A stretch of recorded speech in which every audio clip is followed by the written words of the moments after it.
And there goes the Zoom lady. Love it. I think it's a good evening for most folks on this. I don't know if we've got some folks from across the way, but if so, good late night to you. My name is Rodney. I'm a grateful arrested alcoholic, and I do know that it's only by God's grace and mercy that I'm here, and that I'm sober. Really, that I'm sober, and I'm a part of this sacred fellowship of Alcoholics Anonymous. And I do look at Alcoholics Anonymous as being sacred.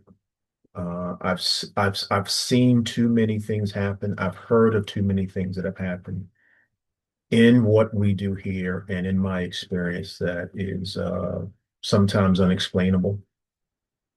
And to me, it is sacred, and it gets protected by those traditions that we have, and those concepts. To see that what we've got in place, and what kept us here, not what brought us here, but what kept us here continues to keep us here, and we pass it along and we protect it, right? So when something's sacred, we got to protect it. Doesn't matter what we deem being sacred, whatever that is, we protect it, and we've got some protections, we've got some bumper guards in this thing, and that's why we're here. David, you did not tell me we'd have so many people here, man. I thought we'd have a nice little intimate fireside chat, um, but it is what it is. Thank you, David, again for the friendship that we have developed virtually, and through the phone, and attending meetings together. Karen, who's driving the Starship Enterprise this evening, and the number of folks that are backstage pulling the chains and the curtains, and making sure that we're safe and that we're able to do what we got to do. If anybody here is new, anybody here that's coming back, especially if you're coming back, you're my hero. I want to welcome you to Alcoholics Anonymous and what we do. And for those of you that got here before this knucklehead came through the door, didn't know what he was walking into, didn't know he needed you all, I want to thank you for keeping the light on. And when I say I didn't know, I truly, truly, truly did not know I needed you guys. I didn't know who I was. I didn't know I was alcoholic. I didn't know anything else. But I was a know-it-all. So picture that. Picture that. To give you some statistics, my sobriety date is June 28th, 2014. And on the night of June 27th, you couldn't have paid me $1 million to get me to say that I was alcoholic, that I had a problem with alcohol, that I was going to stop drinking, that I needed to stop drinking, because none of those things were true for me. So I thought. And I had to come to you guys and have you guys tell me who I was.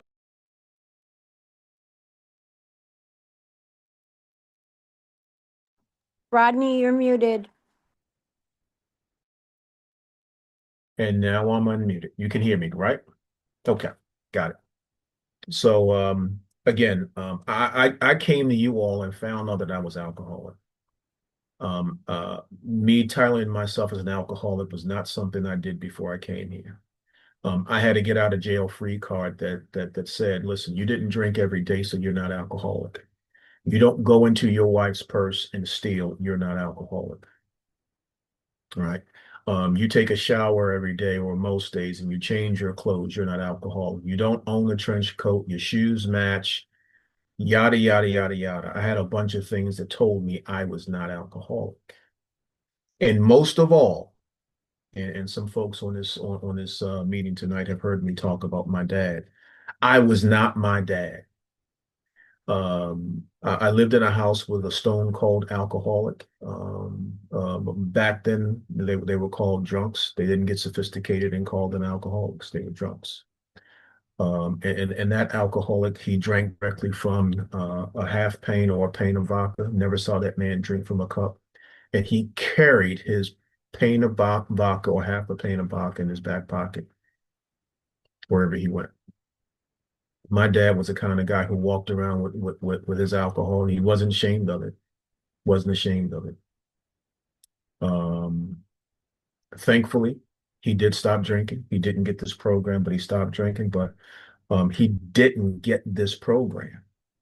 And what I mean by that is that he didn't work the steps of Alcoholics Anonymous, didn't have a spiritual experience, and didn't get a chance to experience what we get to experience in this program. And if you don't know what I'm talking about, hopefully by the time my lips stop flapping, you'll have some idea about it, or maybe I will spark an interest in it.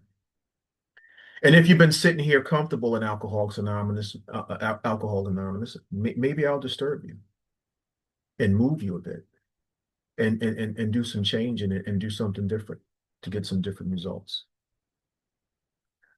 In that house with that alcoholic, along with myself, was a hellfire brimstone Pentecostal going to church mom that made sure me and my younger brother were up in church, under the church, anytime the church doors open, even when she didn't go. Y'all ever had a mom like that?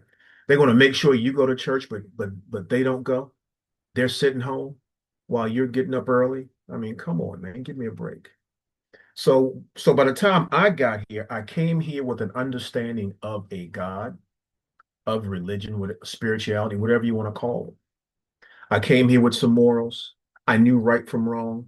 I knew how to get right up close to that line and never cross that line. That's how I rolled, right? That's how I rolled. I never wanted to disappoint my mom. Um, but I did a lot of things that if I got caught, guess what I would have done? I would have disappointed her.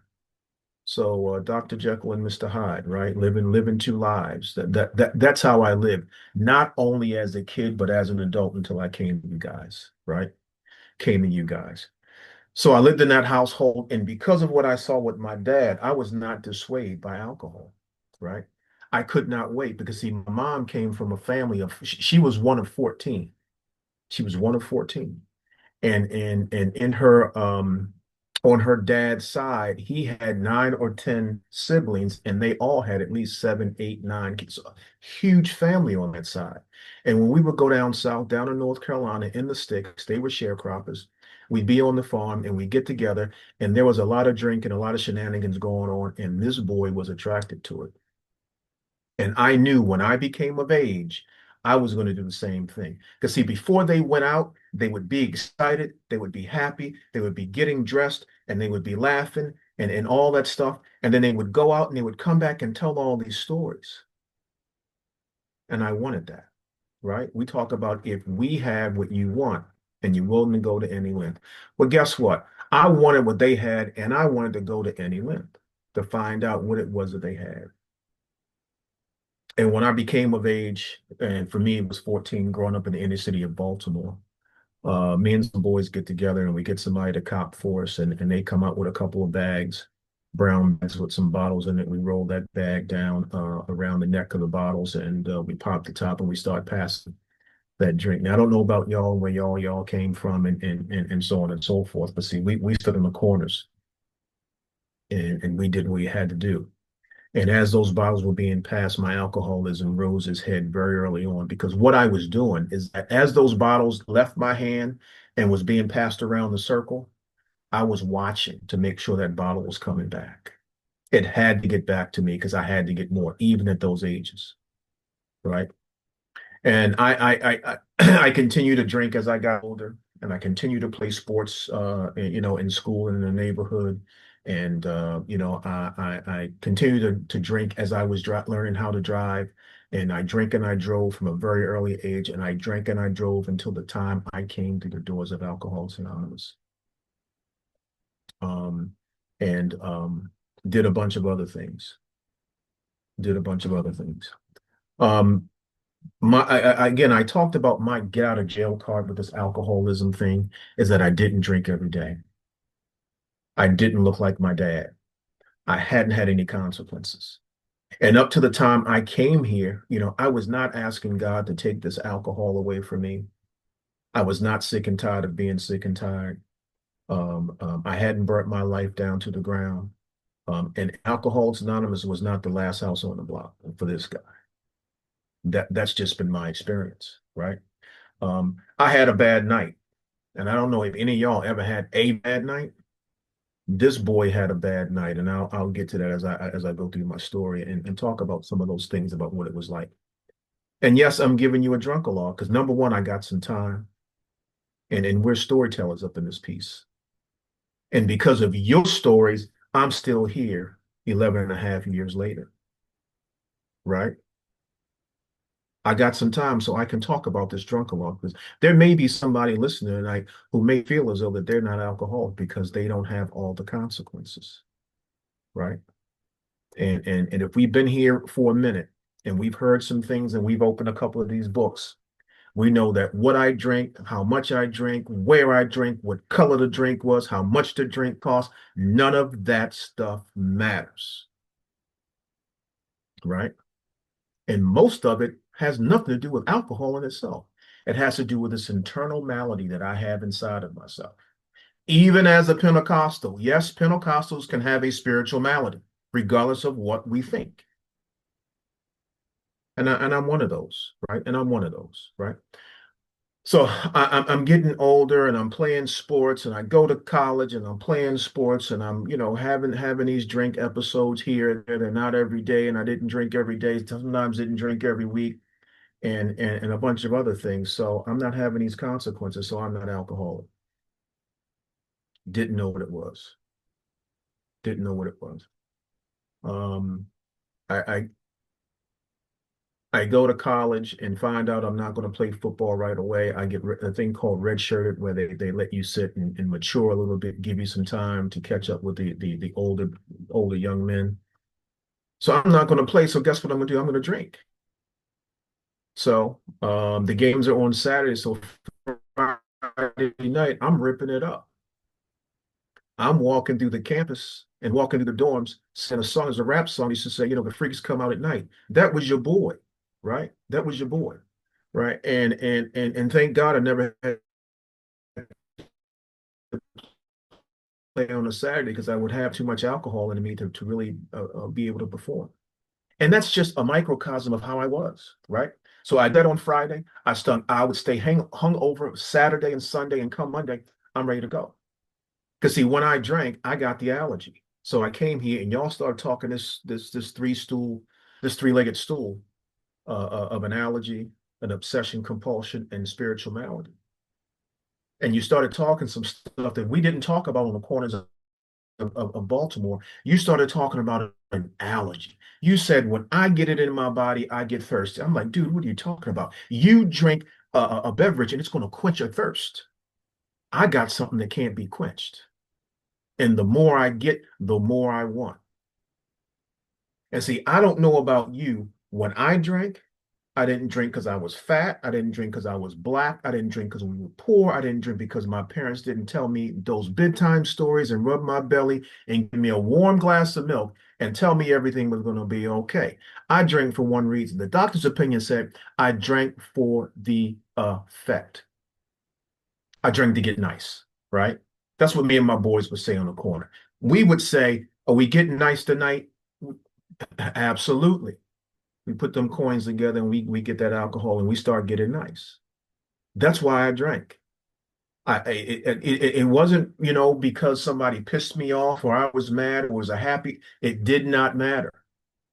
And when I drank for one reason, one solitary reason: to have me change. I drank for the effect. And that was it. And then everything else went along with it. And I had to drink everything in sight because I had the allergy. I didn't understand that until I came to you guys. Did not understand it until I came to you, right? And my mom would say to my dad, why does he have to get to the bottom of every bottle he sees? Once I came to y'all, I could answer that question for her. Because I did the same exact thing.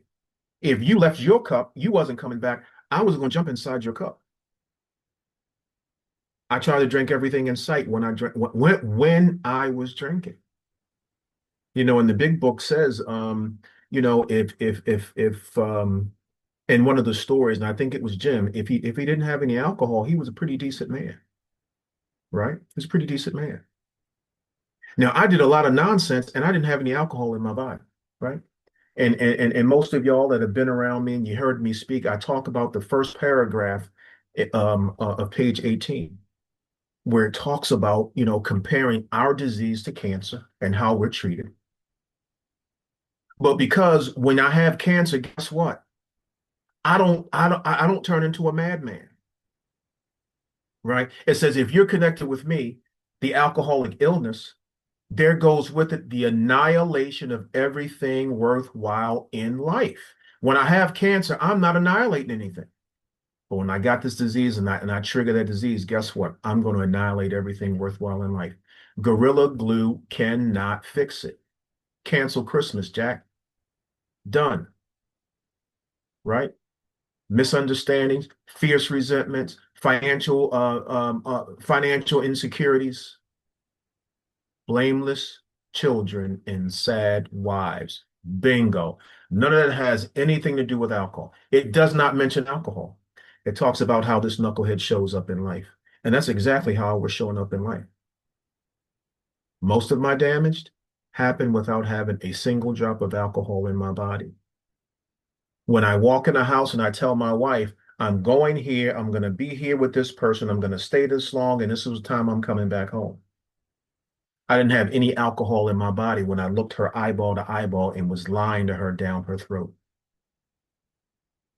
And then when she would call on the phone and where am I? What's going on? And I wouldn't answer that phone. No alcohol in my body. So this program arrested me with the doctor's opinion and that first paragraph on top of page 18. I was able to see myself. I was able to see myself. So I'm jumping around a bit here, but let me quickly tell you how I got here. And this is usually an interesting story, and I got some time, so I'm gonna lay it out for y'all. I'm keeping an eye on the clock. Um, I was an administrator with a high school, a local high school here in Albany. There's an all boys high school, and it's graduation night, and most of you know if there's graduation, it's a big time, big. Families been waiting for a long time, and they want to be happy, they want to celebrate their kids, and so on and so forth. And that's no different than our school that I worked for here.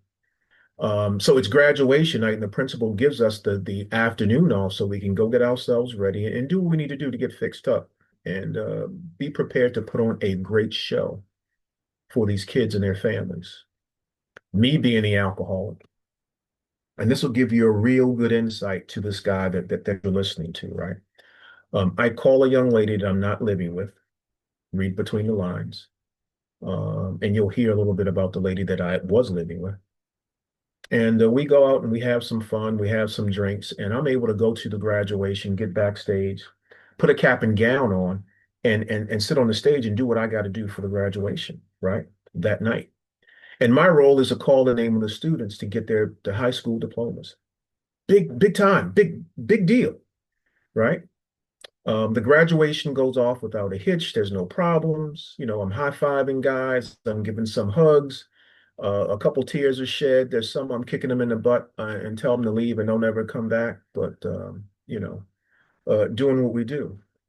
So there's a celebration after that. Now there's a graduation the following year. And if you've read the Big Book of Alcoholics Anonymous, and you've read Bill's story, which is now the first chapter of the Big Book, to me it gives an ideal description of the progressive nature of the illness of alcoholism, excuse me, right? Bill comes back from war and he's going to conquer the world. He's going to be a master of industry. He's going to be an attorney. He's going to be a golfer. He's going to be a finance. He's going to do all these things, right? And he chronicles that path and little by slow how it is chipped away by his alcoholism. And at the end, he's wondering if he needs to put his mattress outside of his window because he might jump, right?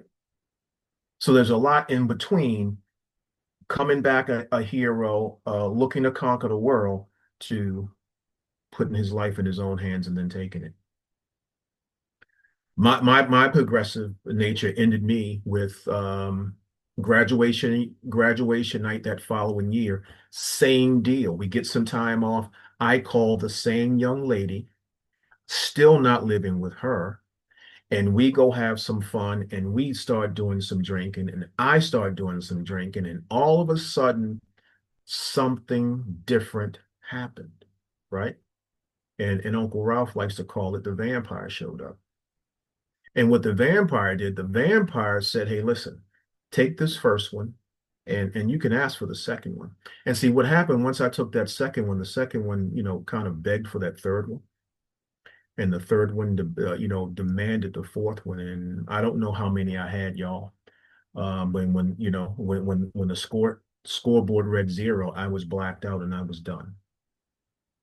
The big book talks about us being selfish and self-centered by nature. And if you're like me, the show can't go on without me, right? The show can't go on without me. I'm totally blacked out. And this young lady that I'm with, I'm telling her I'm going to this graduation and I'm going to drive. I told you I like to drink and drive. Not proud of it, but that's my story. That's what I did. So I put this young lady in a situation that was very uncomfortable. And I talked about what I've gathered from my fourth step work is how I was showing up in life, right? How I was showing up in life, right? I can't fix a problem if I don't identify the problem. My fourth step identified the problem, and that problem was public enemy number one. That was me. So I put this young lady in a situation. Do I let this knucklehead drive? Do I let him get behind the wheel, hurt himself, injure somebody else, or cause a death, if not his own? Or do I take him to this graduation and then he does whatever and ruins a graduation for everybody else because he's selfish by nature? Now, remember, I told you this young lady that I'm not living with, guess who's in the audience waiting for me to show up? The young lady I'm living with. Wow. Yeah. So she's in the audience, and guess what I'm doing to her? Everybody's going to her, asking her, where is he? Is he showing up? Is he okay? What time will he be here? Is he what we do to other people, right? How we show up in life. If we started this thing drinking and using at a young age, what we did to our parents. If we have family members, what we're doing to them when we're living our alcoholic lives, right? I get to see that by hearing your stories, but also doing my individual work with a sponsor or someone that's done the work. Very, very, very important. And that work was life-changing for me. So guess what, y'all? This young lady takes me to the graduation, and guess what happens? I get to the graduation, I get backstage, I put a cap and gown on, and I get on stage. Totally blacked out.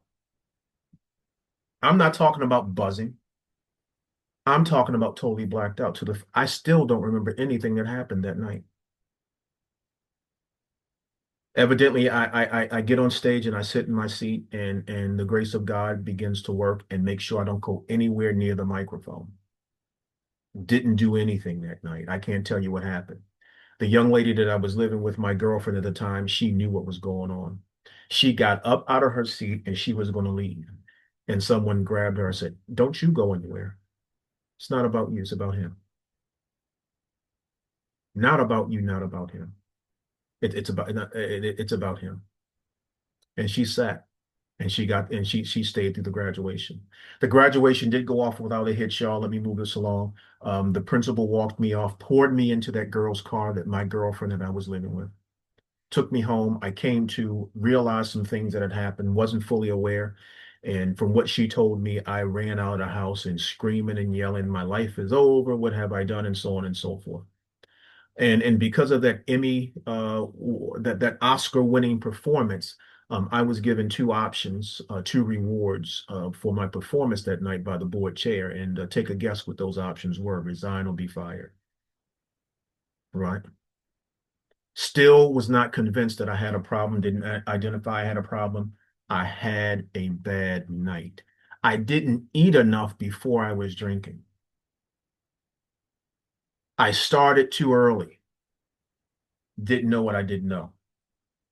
Did not know what I didn't know. And that really started the process for me. Because see, one of my character defects is that I'm a know-it-all, right? And I'll give away my age here. Back in the 70s and early 80s, there was a commercial called the Shell Answer Man for Shell gas station, right? That's me. I'm the shell answer man. Before it comes out your mouth, I already know what it is. But see, I didn't know this thing that I had called alcoholism. Had absolutely no clue. So after that happens, and before the board chair gets off the phone, he did this on the phone, by the way. He said, "Hey, listen, what you're about to go through will help you just give into it. Your life will get better." I'm like, dude, you just kicked me to the curb. You took away my livelihood, and now you're going to give me some father knows best advice, really? But see, he had some experience, and he knew something about what happens in these rooms. I go to an outpatient program because I knew a friend there, and I heard people talk about these recovery places and going away for treatment, and I knew people did those type of things. And I called a local place, and they took me in and they gave me an assessment. They said you're chemically dependent. I was like, oh, okay, I'm good. I said I don't use drugs. Didn't know what I didn't know. Did not know what I didn't know. And through the grace of God, I went to that program, and for the very, very first time in my life, I actually listened. For the first time in my life, I listened. And I didn't listen so that I could wax eloquently about what they were saying in this program.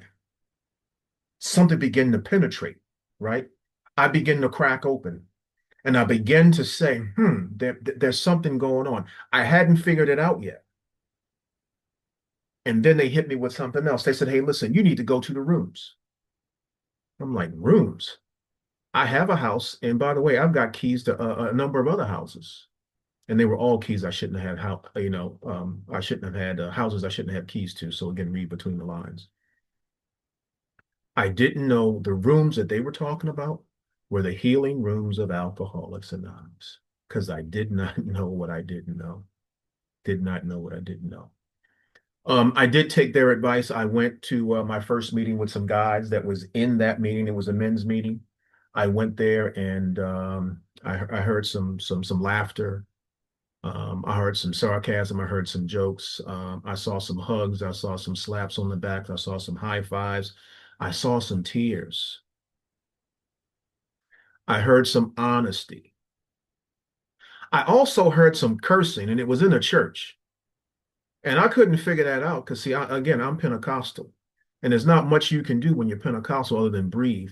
And it's, talking about being sacred and then talking about being sacrilegious. You were cursing in a church. I'm looking for lightning to come down and strike us all.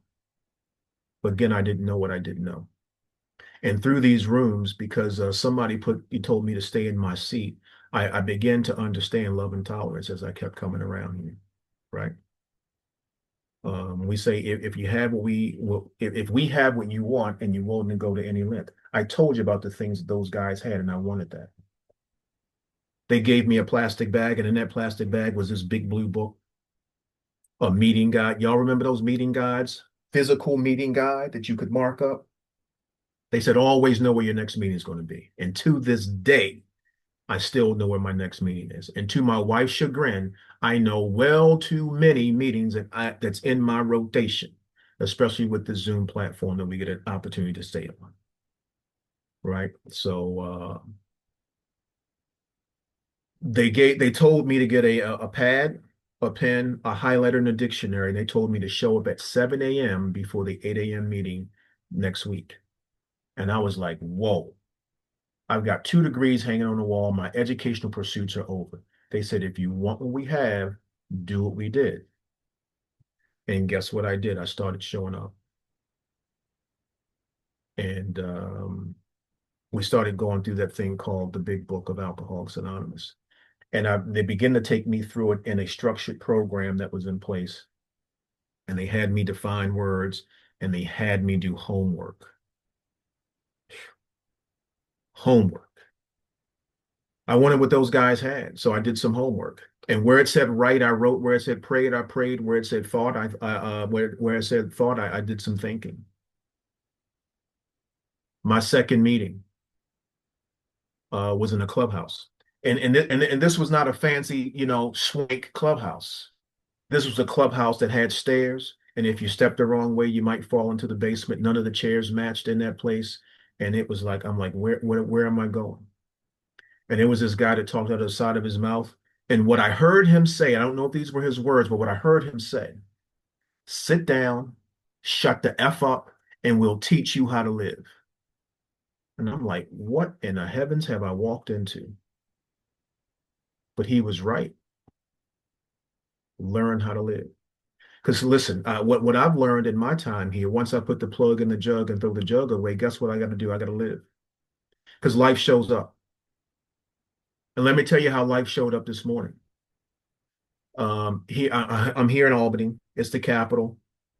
And so all the state legislators and things here, and there's an advocacy day for recovery, right? And I was looking to do some volunteer work there, do some registration at the table for all the people that were coming in and so on and so forth.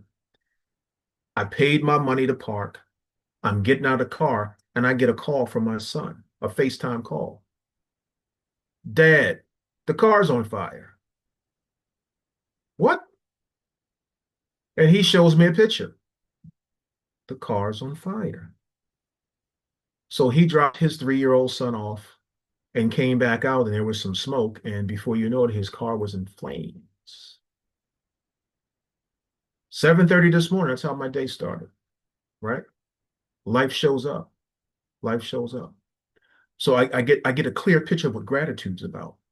Seconds and inches. Second and inches, right? Lives can change. Lives can change, right? Same thing happened when my dad passed away a little over 2 years ago, right? I talked to him after a surgical procedure.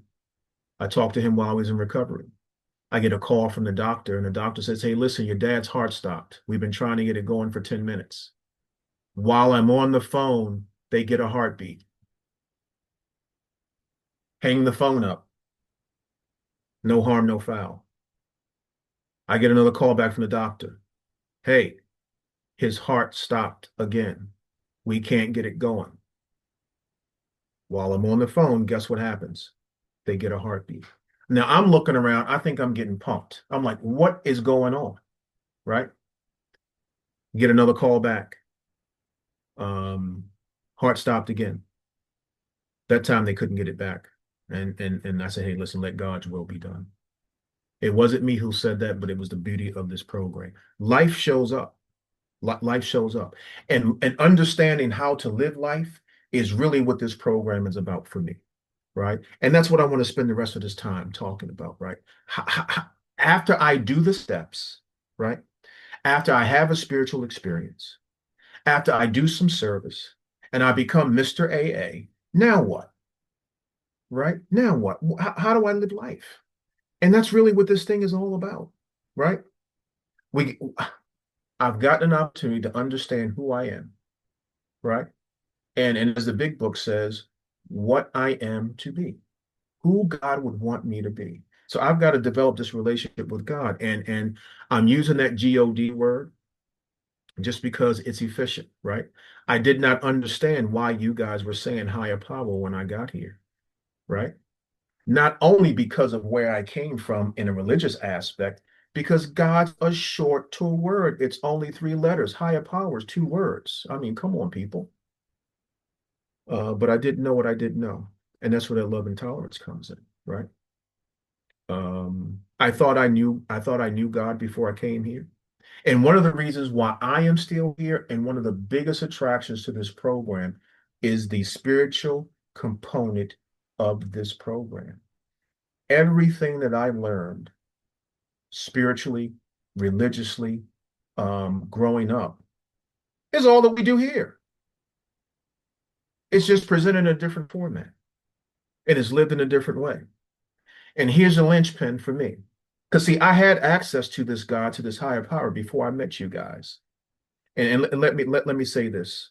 If you're struggling with God, higher power, creator, universe, if you're struggling with it, don't trip. Stay. Listen. Keep coming back. Things will happen.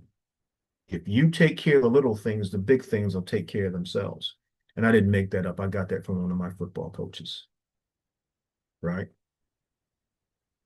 Take care of the little things, the big things will take care of themselves. So I had an attraction to this because it spoke my language. And here's what I found out by doing a fourth step.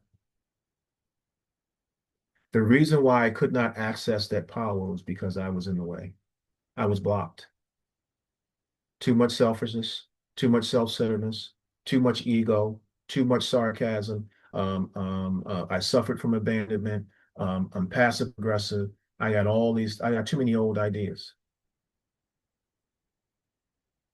And what this program has helped me do is clear the channel.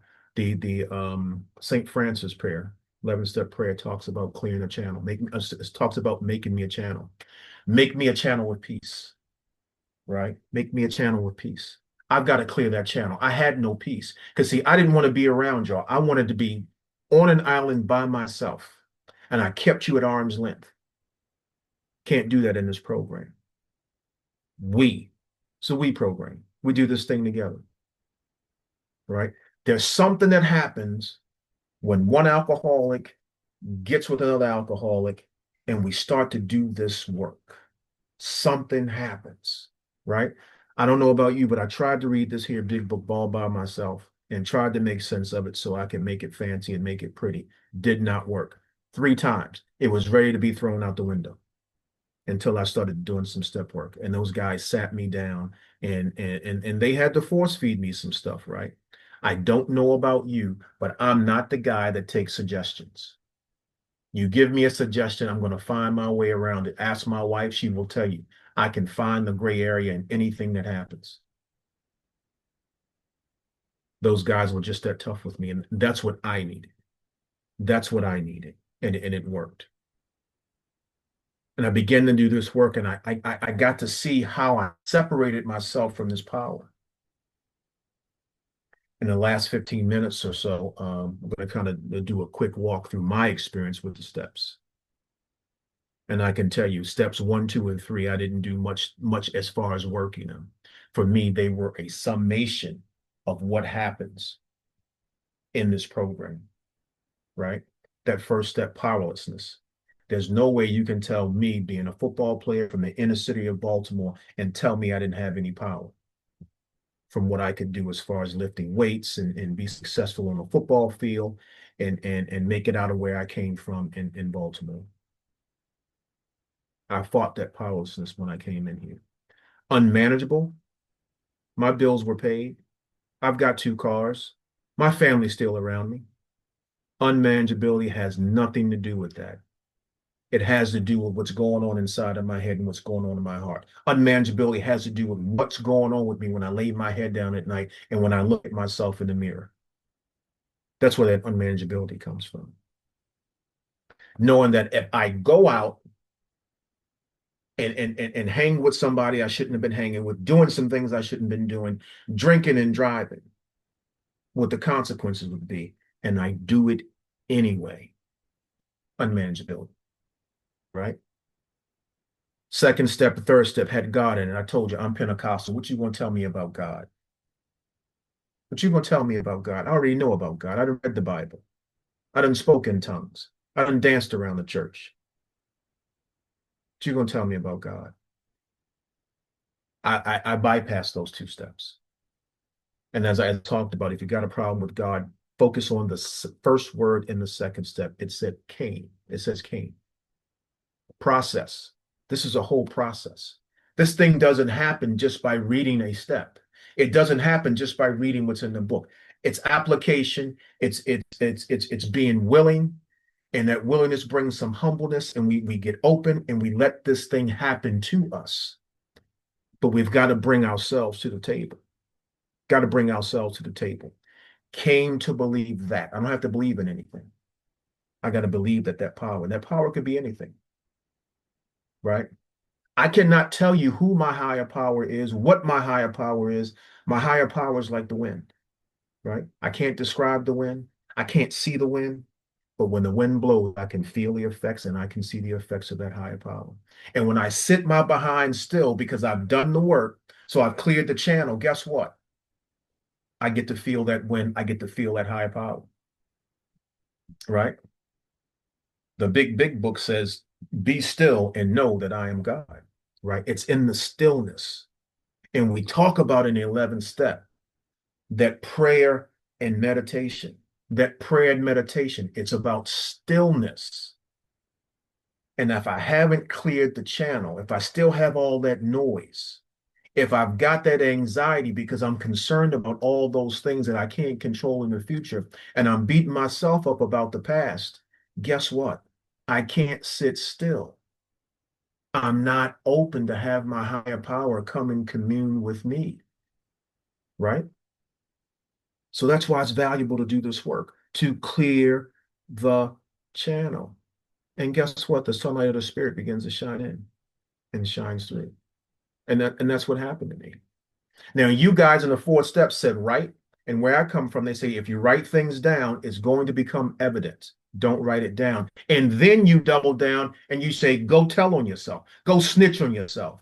Admit it to God, myself, and another individual. The nature, not every single thing, but just the nature. And that's where the sponsor comes in. We don't do this thing by ourselves. And Uncle Ralph says a student can't grade his own paper, right?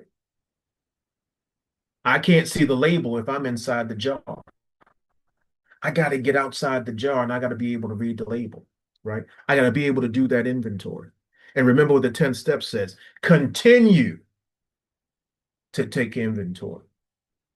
If I never start, if I've never done it, how am I going to continue? It's amazing how this stuff just begins to wrap itself around and we move through it. And I sit down with an individual that didn't look like me, didn't come from where I came from, and I begin to talk about these things that we work through in the 4th step. And because I did that, the 6th step says we're now ready. If I don't do 4 and 5, discuss these things with a sponsor, understand the nature of my wrongs, what am I ready for? What am I ready for? And then I get to 7 and I'm going to ask God. Again, if I don't do, I identify these things and understand my nature and understand my character defects, what I'm going to ask God to take over. And then I go to 8, right? Then I go to 8. A lot of what I've learned in this program is all about willingness. 8 just tells me to make a list. Am I willing to make a list? Am I willing to do the inventories in 4 and let God do the rest? I just got to take the action and something happens. It doesn't have to be perfect. It doesn't have to be perfect. Make the list and something happens just by me making the list and sharing it with a sponsor or a trusted individual and getting some wisdom as to what I need to do after I make the list. If I'm making a list, if I'm on step 8, stay in step 8. If I'm on step 4, don't worry about who I'm going to tell my 5 to. Just make the freaking inventory list in 4. They told me, look at your feet. Look at your feet. That's where you are. Keep your head where your feet are, right? All these little sayings that we have here, right? All these slogans. I use those slogans a lot, as you've heard me speak, right? You heard me speak. God prevents the opportunities to do the amends.